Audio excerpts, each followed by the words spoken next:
The human race is an experiment, and in order to test the experiment requires social experimentation. Now, when you're involved in this kind of think tank and looking into the powers that be, you'll notice that it's all just a contrived construct because, in my opinion, there is a higher power behind the scenes, but the higher power can't be revealed because you can't have gods sat up on thrones around the world with lists of right or wrong, okay? Because that would defeat the whole purpose.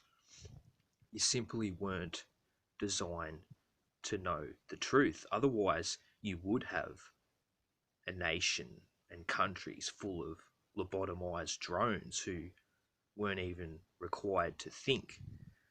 So there's this big pyramid scheme set up with the fake Freemasons and all these fake secret societies. Okay, the Anunnaki and all this nonsense. And after watching Jim Carrey on the Dave Chappelle show, you can see it's all entertainment when you're involved in this think tank, okay? And everything around the world, all right, it's not all that bad. All this idea about control, everyone's being controlled. Well, not really, because there's no one cracking the whips or has a gun pointed at your head. All right, it comes down to perspective and how you choose to see it. So you'll hear all this propaganda about we're all consumer drones, all right, when it's simply not the case, okay? Because we depend on the system for survival and everything in it to simply create talking points, all right?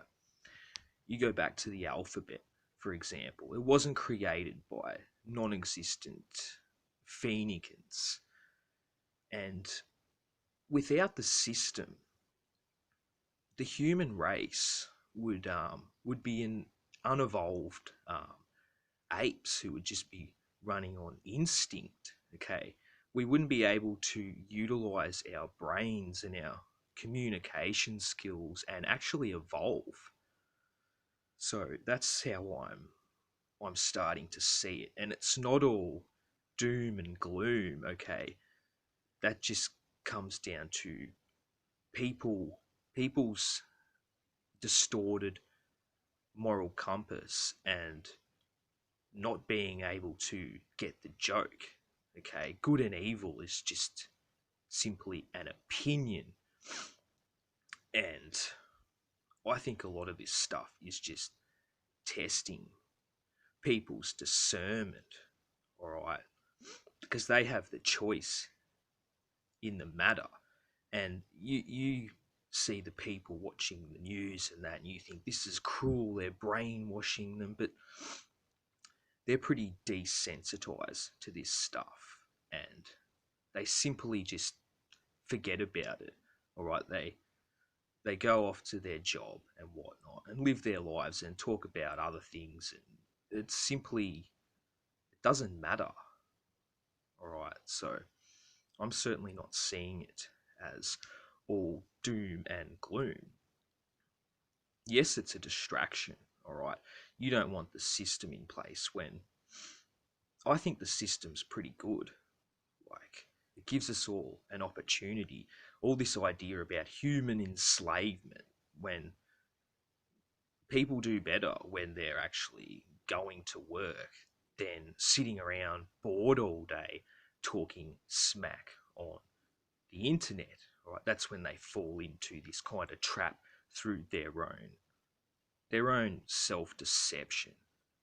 Okay.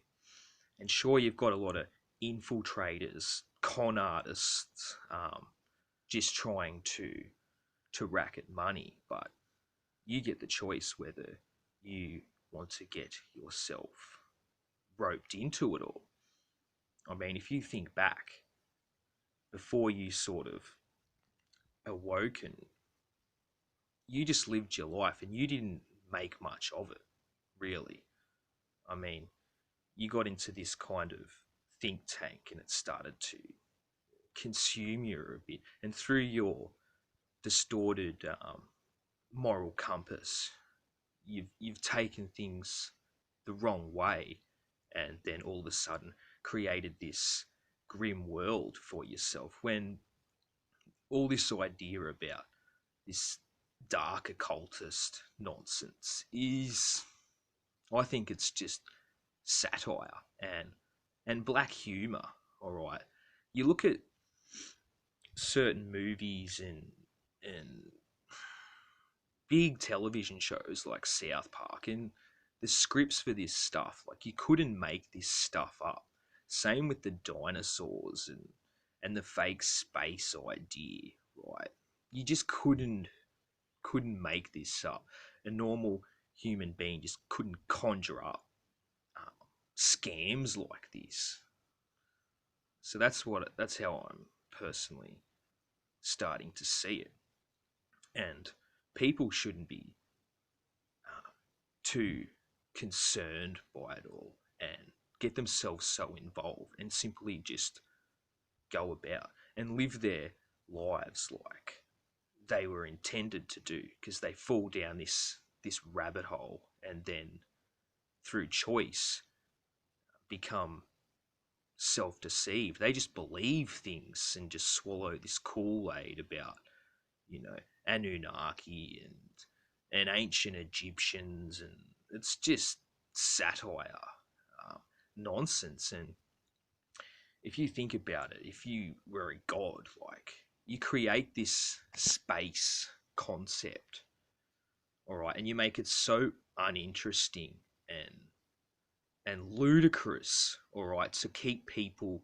simply living their lives, all right, without contemplating any of this stuff. And like, I was once looking at it like there was compulsive liars at the top of the world, and everything was I had to go against the grain to determine my outlook, all right. But I realize that's a bit of a deception in itself, because we've been given pretty much what we need, all right. There's a lot of metaphorical truth out there. You look at the God and the Satan concept, but if you were in fact God, you'd be having a laugh, like, over all this stuff and people's just stupid reactions, all right, because they don't remain that way forever, okay. And at the same time, you could be looking after them and make sure they're not doing anything stupid, all right. People need to develop and evolve. That's simple. So yeah, I think it's a lot of it's just all in jest and black humor, and people are simply taking it the wrong way. You don't want to fall into the trap and think that everything's all grim and bleak when you sit back and you laugh over this shit. You watch shows like South Park, and you're a consumer, right? And you love it. Like, you love being a consumer. That's a fact. And you want to take away something. Like, are you gonna make your own fucking chocolate bars and build your own cars and create your own electricity? You're not capable of doing this stuff. All right, you want to go back to a Fred Flintstone type existence when, I mean, that's going backwards. All right, so humanity hasn't been dumbed down. No way. That's just simply a misinterpretation. So I think I'll leave it at that, because that's about where I'm at with it at the moment. Anyway, it's simply just comes down to perception.